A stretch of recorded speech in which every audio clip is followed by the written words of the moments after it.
Welcome to my YouTube channel second Gurukul.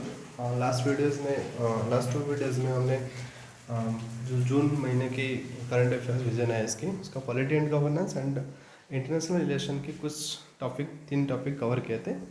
हमने cover किए थे WTO, BRI and NATO। Now in this video हम cover करेंगे that is BRICS, India European Union, Indus water treaty. So first topic is BRICS.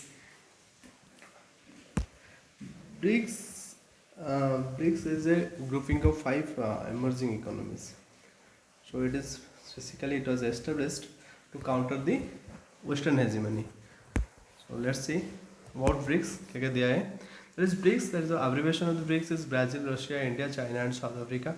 पहले that is before 2010 it was BRIC only. That is Brazil, Russia, India, and China was there. South Africa joined this grouping in 2010. So इसका M क्या है? That is इसका M है to promote peace, security, development and cooperation in the world and a positive impact on development of humanity and to establish a more equitable and fairer world. So जब ये BRICS coinage किया गया था, जो establish किया गया था, उसके पीछे का नोशन क्या था? That the Nations economies would come to collectively dominate global growth by 2050.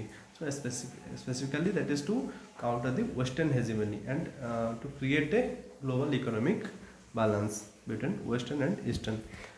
That is this group was a huge contribution to the global economy because this contributes, that is 41% of the world's population, these BRICS countries, and it contributes 24% of the world GDP, 16% share in the world trade, and total combined area of 29.3% of the total land surface of the world.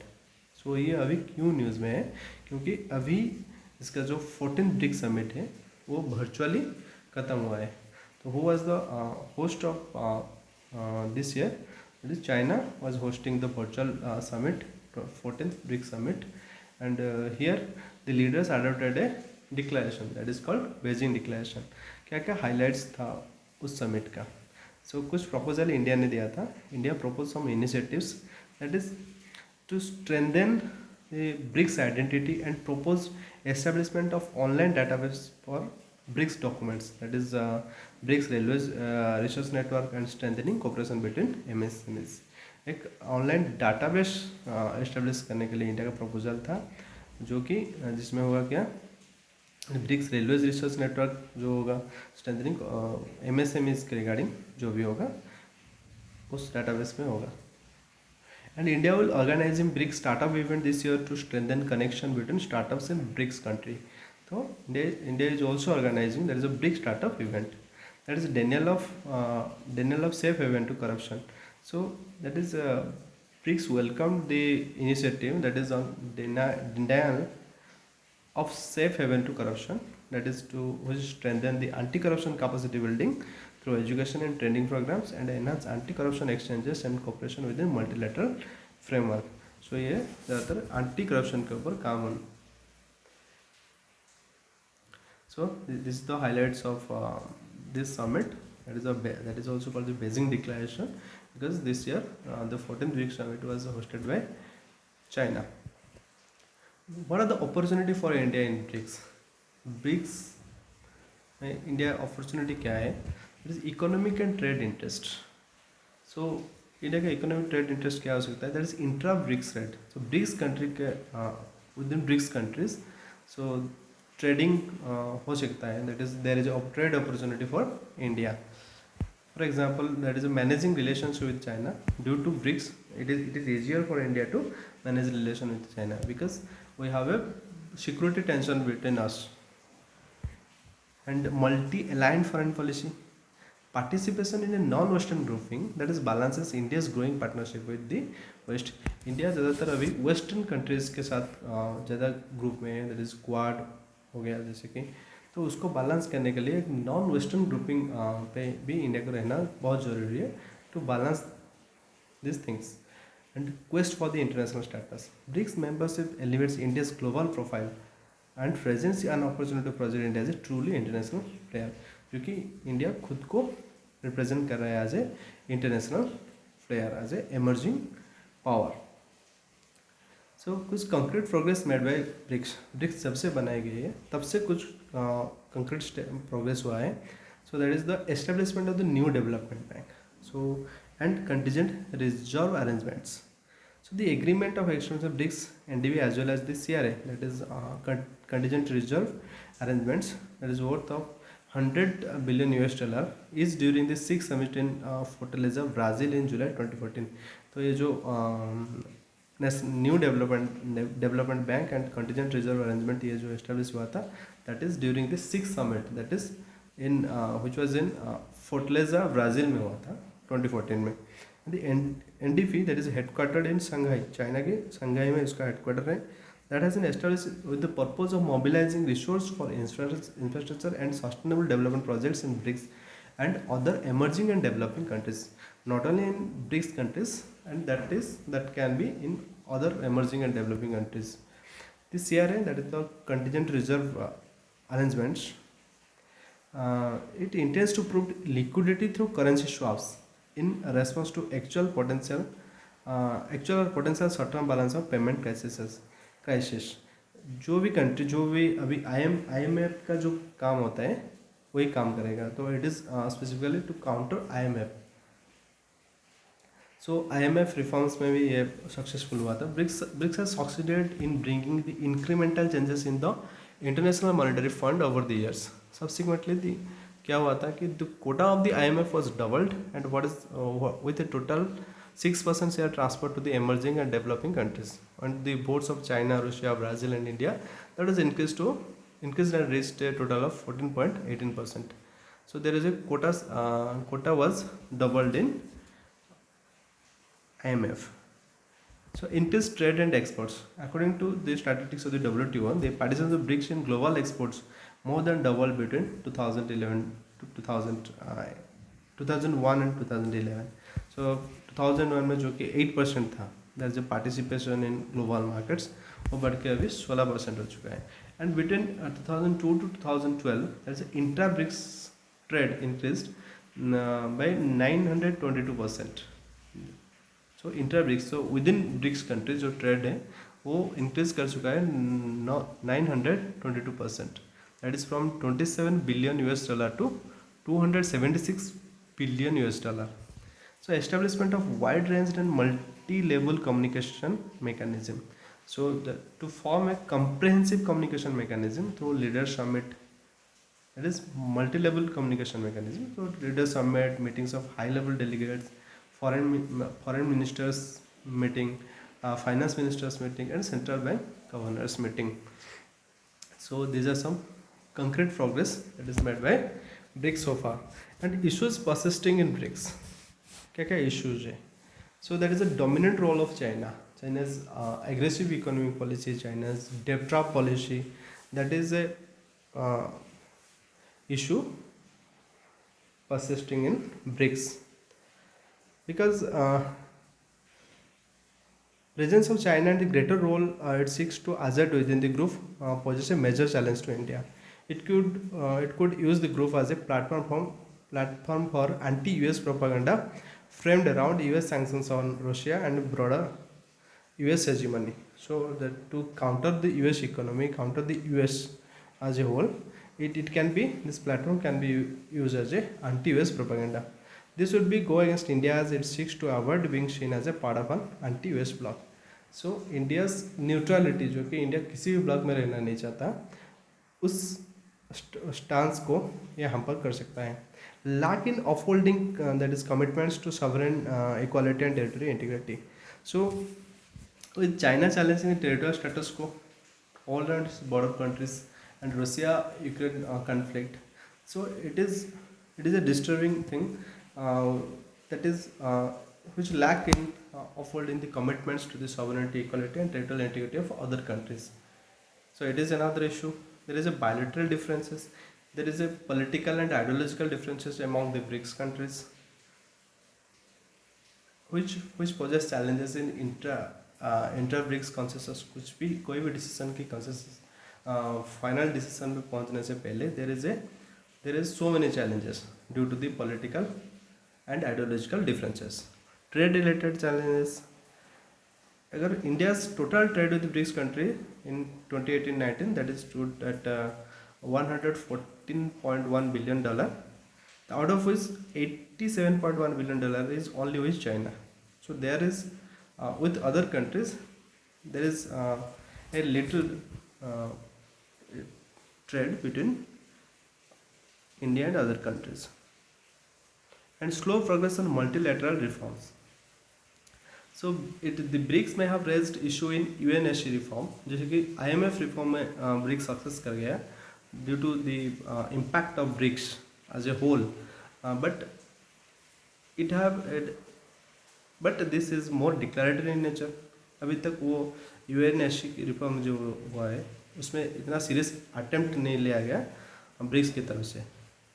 And other issues क्या क्या है, that is BRICS economy shares some domestic and socio-economic challenges that must be addressed independently of their group activism, that is inequality, corruption, improvements in healthcare and education, and human rights. With parallel grouping like that is IVSA, that is India, Brazil, and South Africa already at work, a major challenges for BRICS is to neatly manage the overlap in mandates that can arise in such situation. So, क्या road ahead है आगे? That is overcome diversities and seek common interests. So despite of so many ideological differences, political differences, the BRICS countries have to come with a common consensus. Enhance the efficiency of the BRICS institutions via contested multilateralism.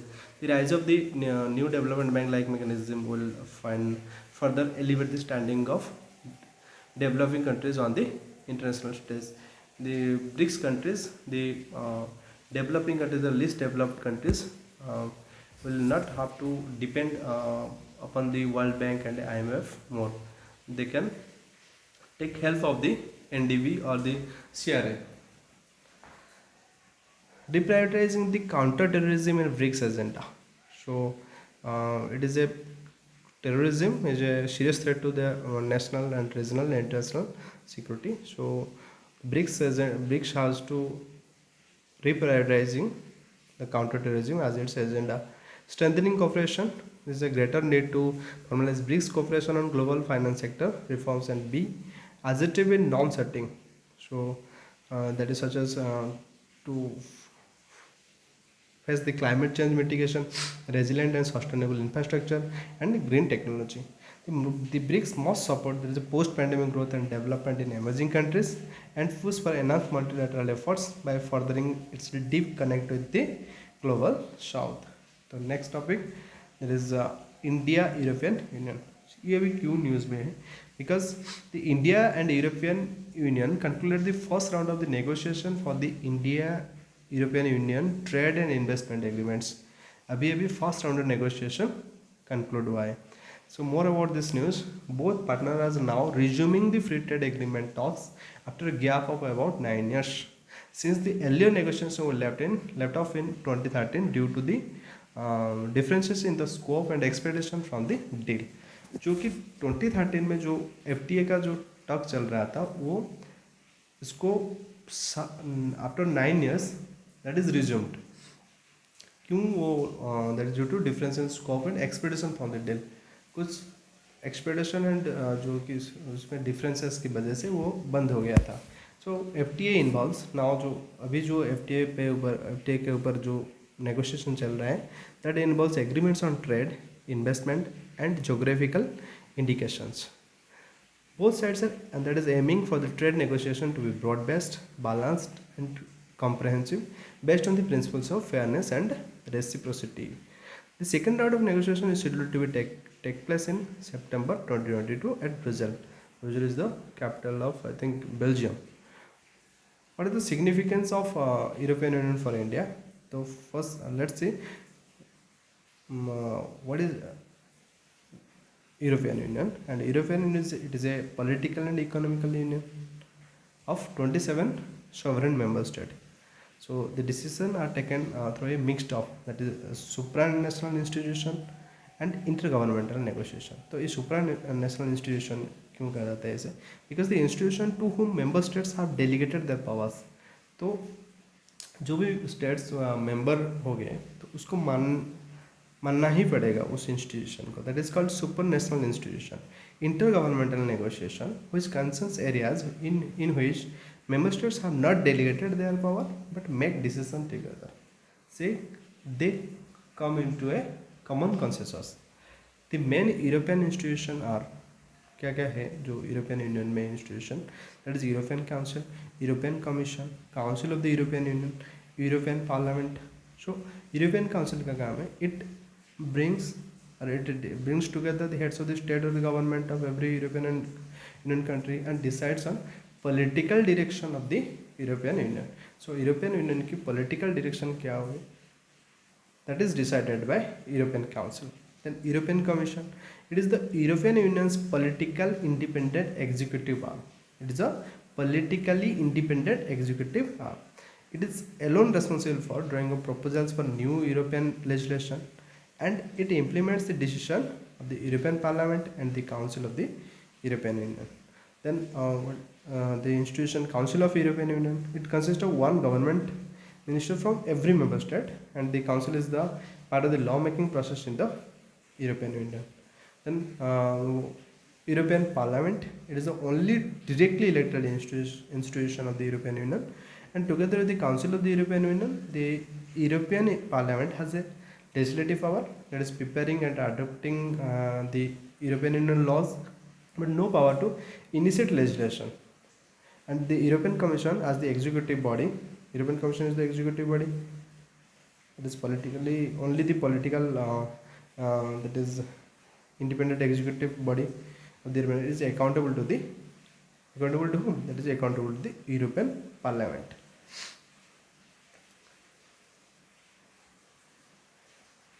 Now what is the significance of European Union for India? India क्यों अभी FTA करने जा रहा है, क्यों interest दिखा रहा है, यूरोपियन यूनियन का इंटरेस्ट क्यों है इंडिया के ऊपर? What is significance for European Union for India? To counter China, to counter चाइना's aggressive economic policy। When it comes to countering China's economic and political inflation, Europe has the economic and technological hat to be an important partner for India। Whenever there is a question to countering China's economic political influence, then we should take help of the European Union। And economic significance, India's bilateral trade with European Union, that is $116.36 in 2022। And despite the global disruption, bilateral trade achieved an impressive annual growth of 43.5% in 2021-22। So you have an impressive annual growth हुआ है, that is around 43.5%।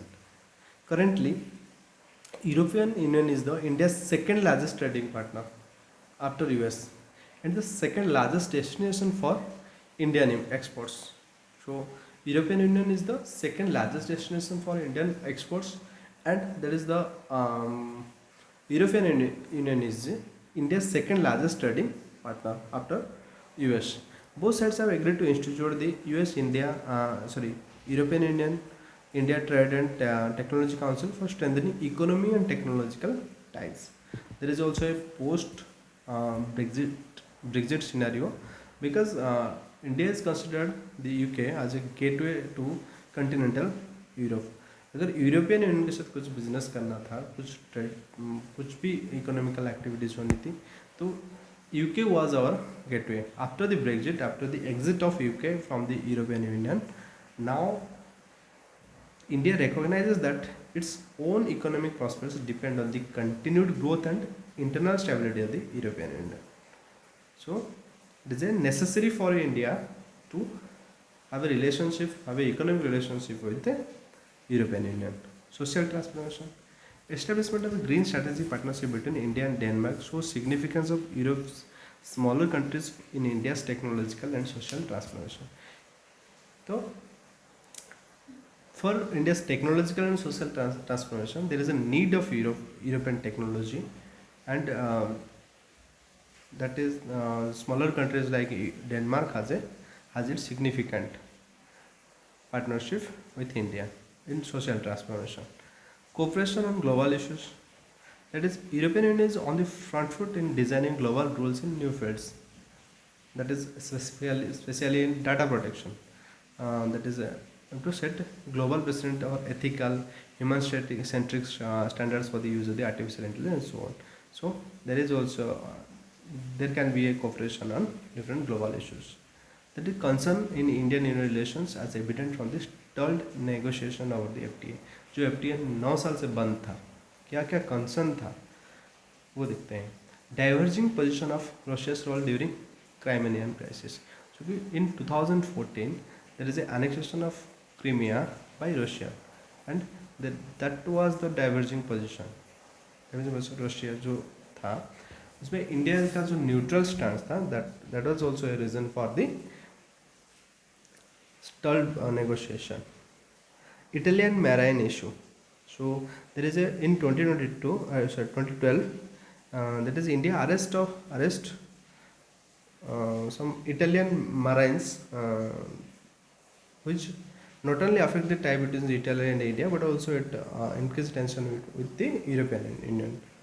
Other issues in FTA, that is like access to trade in services, non-tariff barriers on trade in goods, agreement on India's IPR regime, that is data security designations for India, and acceptance for an investor state dispute settlement mechanism. And human rights, European Union members expressed concerns about the human rights situation in India and such as difficulties faced by the Indian women and minority groups, as well as the closure of Amnesty International's office in India. So the untapped trade potential. So India accounts that is 2.1% of the European total trade in goods in 2021. That is well beyond both economy. That is untapped trade potential in India. So other common areas of interest, क्या क्या common areas हो सकता है जो कि deal में हो सकता है एफटीए में. That is blue economy. The European unions blue growth initiative and India's blue revolution. India's call to blue revolution. This can be India can seek help of the European Union to harness the maritime wealth, and there should be a merge of these two initiatives, that is the blue growth initiatives of the European Union and the blue revolution call of India. Indo-Pacific, there is a European Union's Indo-Pacific strategy has much to complement New Delhi's goals in the region. It focuses on infrastructure development in the Indo-Pacific region, resilient supply chains, and emerging technology. Climate change, there is also in the European Union and India as the world's third and fourth largest emitters of greenhouse gases, and they share a common interest in fighting climate change and facilitating the transition to a sustainable economy. Connectivity. So India and Europe have announced a comprehensive connectivity partnership on supporting resilient and sustainable connectivity both in India and in the third countries and regions, including Africa, Central Asia, and Indo-Pacific belt, that will provide an alternative China's Mega Belt Road initiative. So there is also some changing scenario of the Indian relationship. That is, both the players are instrumental in ratification of the Paris Agreement. So they are both India and the European Union, they are instrumental in ratification of Paris Agreement.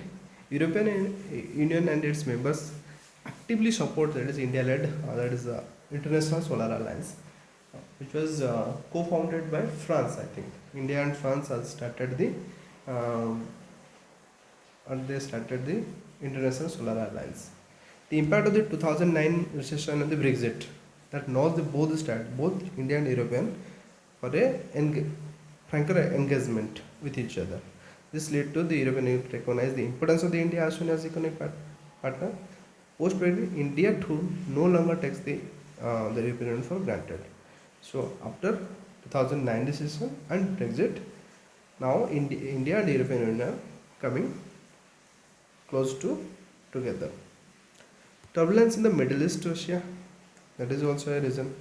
And formidable rise of the China, that is to balance power in the Eurasia region. That is also a necessity of the relation. Finally, the European Union and India also have a similar stakes in that is liberal multilateral order and to protect global commons that is cooperatively from trade and the internet to nuclear non-proliferation and the freedom navigations. तो क्या क्या way forward है? That is emerging prospects of the collaboration in the post-pandemic that is world.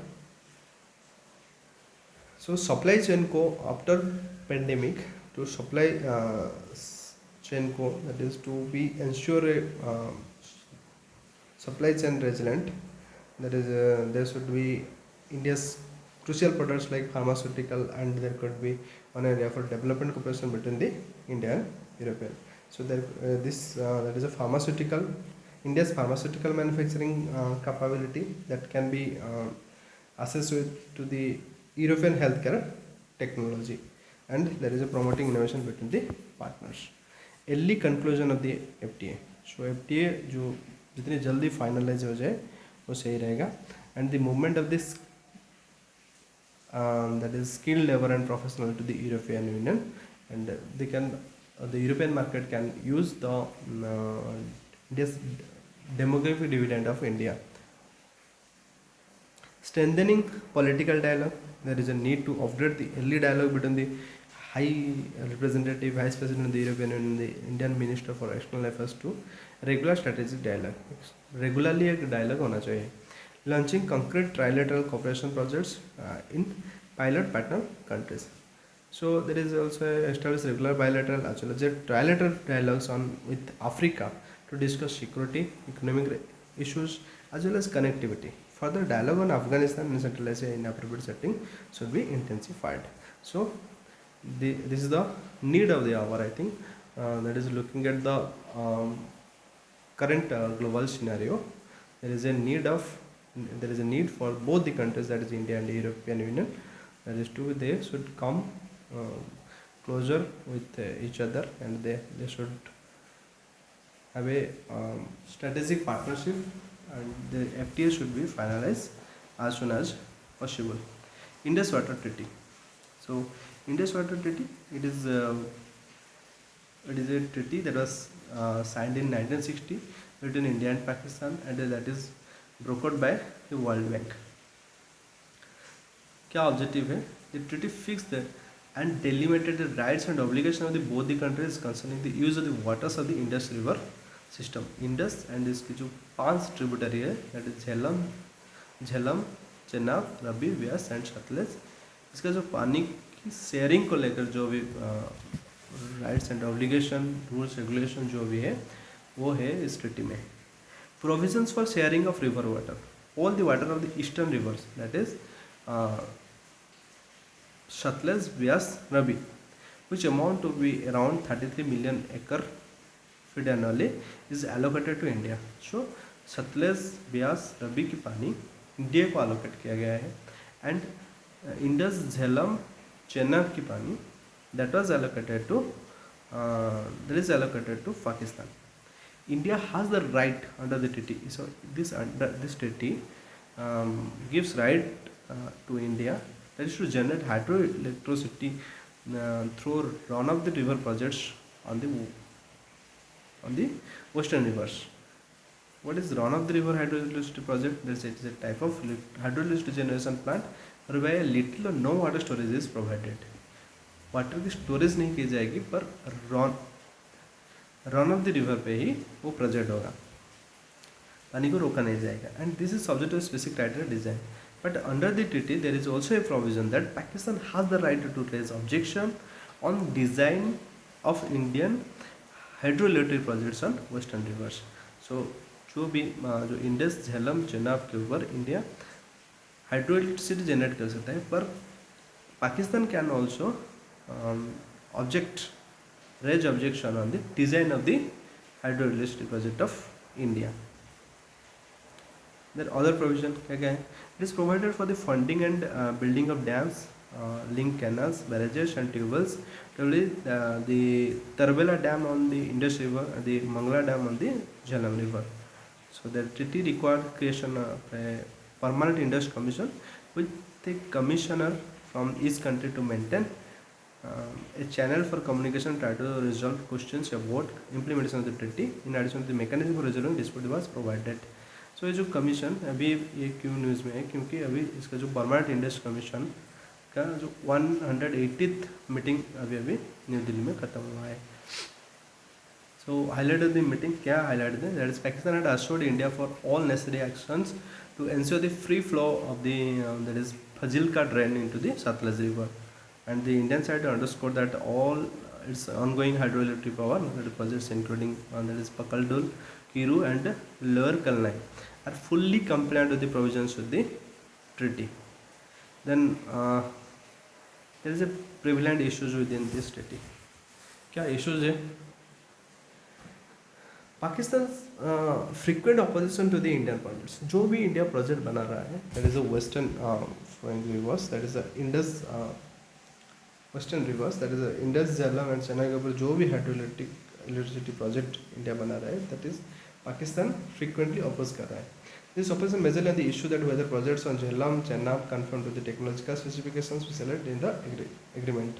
The issue has seen its manifestation in several projects such as Kishan Ganga hydroelectric project जो कि झेलम के ऊपर बन रहा है, that is Ratle hydroelectric project that is जो कि चेनाब के ऊपर बन रहा है. स्ट्रेन ऑन डिप्लोमेटिक रिलेशन, जो कि जो रिलेशन डिप्लोमेटिक रिलेशन जो कि खराब दी वर्स्ट कंडीशन में अभी है, वो भी एक चैलेंजिंग इशू है. अभी इंडिया की तरफ से भी ये तो कुछ एक्सपर्ट्स इंडिया की तरफ से ये भी बोल रहे हैं कि India should abrogate the treaty. So is it possible? It is a viable practical option. Here are some argument regarding this going against the international law. So it may goes against international law. See, IWT, that is the Indus Water Treaty, does not have a unilateral exit clause. There is a not a unilateral exit clause. Even the surveillance of the diplomatic consular relations between India and Pakistan cannot terminate the Indus Water Treaty. So it will also impact on India's other lower riparian state. Insecurity पैदा करेगा other riparian state.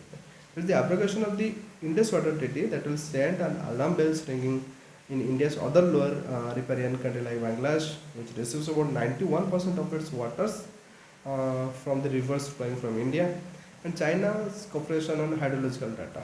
So ये कुछ problem होता है. There is growing China-Pakistan nexus can result in China withholding hydrological data in response to the abrogation of the treaty. So this is not practically viable. Compounding effect of climate change, and there is also a country resolution method through a third party guarantor. The World Bank should mediate करना चाहिए जो भी conflict resolution के लिए. No regular data sharing as planned in the treaty. So क्या way forward है? That is there is globally advocating its position. So over the years India has been generous upper riparian state, and it अगर upper riparian state हो के भी India कम पानी use कर रहा है. So it is also a advocated to counters. It could be advocated to counter Pakistan's attempts to internationalize the issue by involving that is in World Bank. And Pakistan चाहता है जो इंटरनेशनलाइज करना है तो उसको इंडिया खुद की तरफ से खुद को एडवोकेट कर सकता है. Seeking cooperation, that is efforts could be made to seek cooperation with Pakistan in areas where it is possible. For example, Article 7 of the that is Indus Water Treaty talks about that the future cooperation and calls for taking up joint studies and engineering work on the rivers. And और क्या हो सकता है, that is a changing approach. Both countries could also benefit from focus more on the sub-basin level instead of managing the area with a singular holistic approach. Then the approach should be also that is from rationality to relationality.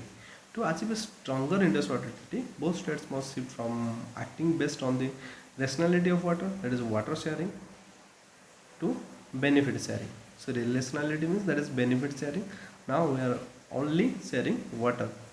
The relationality expands the definition of the water from surface water, that is water quantity to water quality, preservation of wetlands, biodiversity, soil erosion, that is conjunctive use of the ground and surface water, and nature-based solution. Renegotiating the treaty. So, a parliamentary panel has recommended the renegotiating the treaty with Pakistan to address the impact of the climate change on water availability in the Indus Basin and other challenges which are not covered under the treaty, because it was signed in 1960. Now it has been a long period, and now it is a time for renegotiation. Incorporate contemporary principles of international water course laws such as Helsinki rules. So Helsinki rules क्या है? Helsinki rules on the use of the water and international rivers is an international guidelines that assert the right of the all bordering nations to an equitable share in water resources and is applicable to all drainage basins, but that cross national boundaries except where other arrangement between the bordering nation exists.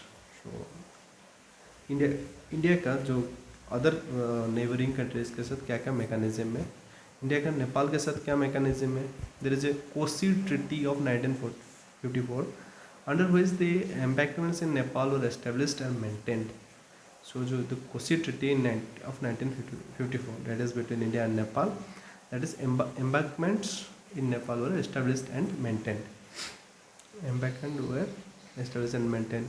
And there is also Mahakali Treaty. It pertains to sharing water of the Mahakali River. Then there is also a mechanism between India and China, that is Memorandum of Understanding upon provision of hydrological information of the river Brahmaputra. That is a hydrological data sharing of the river Brahmaputra to predict the future flood risk. That is Memorandum of Understanding on hydrological data sharing on the river Satluj, and expert level mechanism to discuss interaction and cooperation and provision of the flood season hydrological data and emergency management. तो India and Bangladesh के बीच में क्या है, that is the Ganga treaty is an arrangement to share surface water at the Farakka barrage near their mutual border. That is system of transmission of food forecasting data on major rivers like Ganga, Tista, Brahmaputra and Barak during the monsoon season. And India and Bhutan के बीच में कुछ mechanism for cooperation है. That is comprehensive scheme for establishment of hydro meteorological and flood forecasting network on rivers common to India and that is Bhutan. There is also a joint group of experts on flood management जो कि India and Bhutan के बीच में है. तो अभी तक आज इस वीडियो में बस इतना ही. In the next video we will cover that is India's rest of the international relation section. Thank you for watching.